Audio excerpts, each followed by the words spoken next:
Ethan Klein has been suspended from YouTube for a whole week. If you don't know who Ethan Klein is, he's one of the lead makers and hosts of the H3H3 podcast, which is one of the most popular podcasts on YouTube. So Ethan is, I want to start with saying it, Ethan is Jewish. He said some very edgy stuff about Ben Shapiro. He basically said if there was another situation like what happened in World War II, that he'd want Ben Shapiro to go to the camp first, which is very edgy, edgy, and not a good thing to say.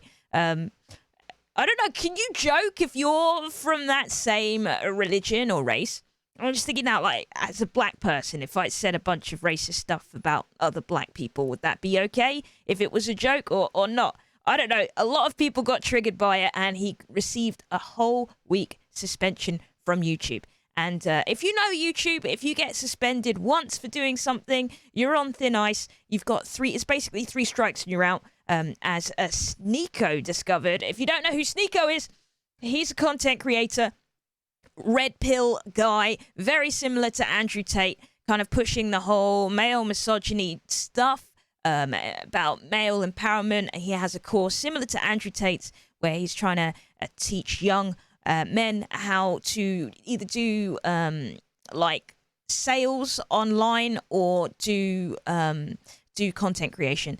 It's a shame because Sneeko's actually a really good content creator. He used to work with Mr. Beast. His content was really good before he went on this misogynistic bent, but it's really popular right now. Anyway, he kind of went down the rabbit hole with his content, and I was hoping that Destiny, another content creator, a content creator that I actually admire, was starting to bring him back to the light, but then he went full-on conspiracy and again did a bunch of edgy stuff. And he was basically deplatformed from YouTube, from Twitch, from all the social media sites, deplatformed completely. So, yeah, that happened. He's currently now on a channel on YouTube called Sneeko, but it's run by someone else. And he's kind of floating by. It's shadow banned right now, but he's still able to get viewership that way. But he was on like a 6-figure salary, and then it just sort of went to nothing. And it's kind of disappointing because he is such a good content creator. With the content that he produces, it's just kind of misguided, some of the influences that he's had. And it's a shame because he's a role model for these kind of young men. And yeah. Like, I prefer Sneeko to Andrew Tate. I don't know, he's been on the Destiny show a few times, and he's kind of willing to have a conversation and listen, which is refreshing, because you don't really get that from the kind of Red Pill community. They're kind of stuck in their own way, and they won't listen to any other perspective. And, you know, Sneeko really did listen to Destiny, and I felt like he was starting to change some of his viewpoints. And moving forward, like, he got a girlfriend, you know, he talked to her with respect, you know. I feel like we were climbing a mountain together, and we were about to see the light, and then he did some really weird stuff. And what's worse is that he's kind of shouting out some other content creators that I really like Abba and Preach, and saying, you know, they didn't cover it, you know, they're kind of stabbing me in the back now, everyone's on me. And no, they were like, look, we told you this would happen. We said if you kept going the way you're going, it's gonna happen. It's good. You will get banned. And that is coming from a place of disappointment as well.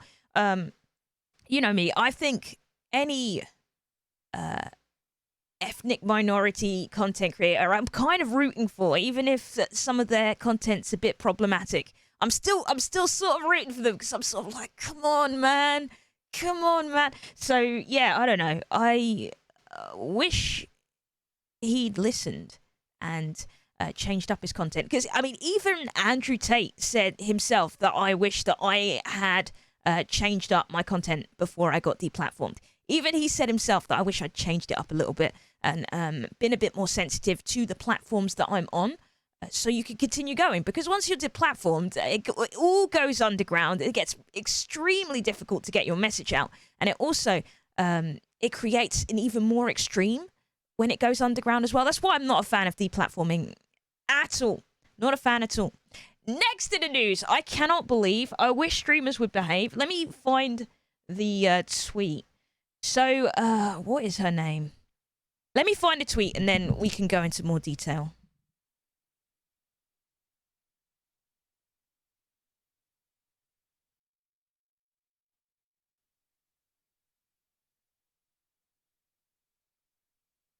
Okay, I've got the tweet now. So, a creator by the name of Ellie Ray basically did a cosplay on Amaranth's freaking domestic dispute live on stream. I mean, there's a particular low bar that I feel that's been crossed. Like, the bar's a dot to this woman. Like, why would you do that? Why would you think that that was a good thing to cosplay? It's so distasteful when you think about it. Like, someone else's hurt and shame, you want to cosplay and make a thing about it, like a show of abuse, which is not okay. So yeah. And she deleted the pictures, but you know, the internet and Twitter doesn't forget. So yeah, here's her cosplaying as Amaranth. Here's one of the pictures.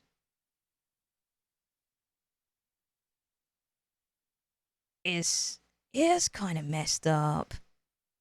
That's kind of messed up, man. So yeah, that happened. I mean, she's got a lot of backlash from it. She did delete the tweets, but yeah, I'm not sure if she released a statement. I'm not sure if she has released a statement yet.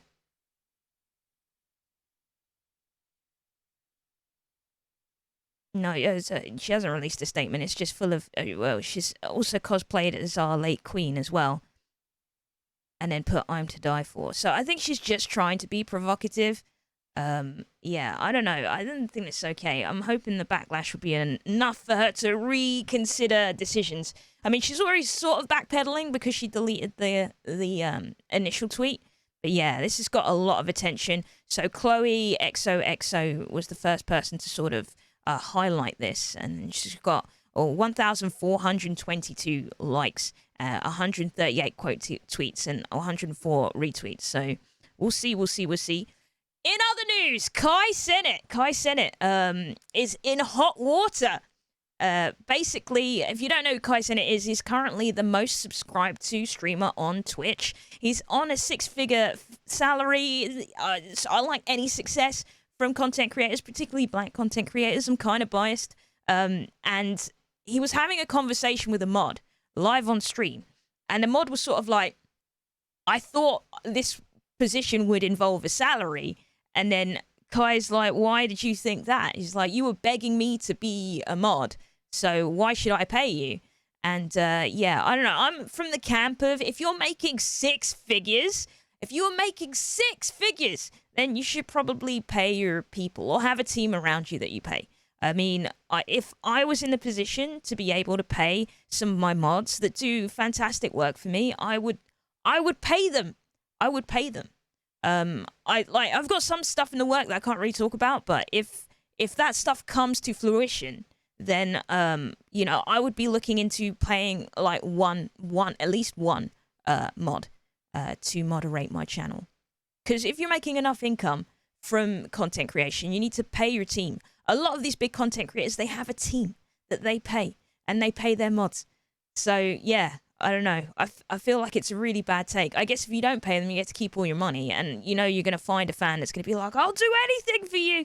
And modding is sort of treated like a thankless, free job on Twitch. But it's kind of dangerous when you're pulling in big money to not pay your mods. To not pay your pens. I currently don't pay my mods. I currently don't make enough money from content creation. Well, I don't make enough frequent money from content creation to be able to pay my mods. But as soon as we reach that goal, I'm paying at least one of them. Like, you get someone on your team to pay one that can commit to modding your streams and stuff. So yeah, yeah, he could at least pay one person, man. Come on. Also, he bought his mum a house, so I guess he's kind of spent for a little bit anyway. It was really sweet. I'd love to be able to buy my mum a house from content creation. That'd be cool. But yeah, I don't know. I think it's a bad take, but we'll see. We'll see. Right, guys, this has been the news. Thank you so much for tuning in. We'll probably get another video out tomorrow. So until next time, that's the way the news goes, and I'll see you soon. Peace.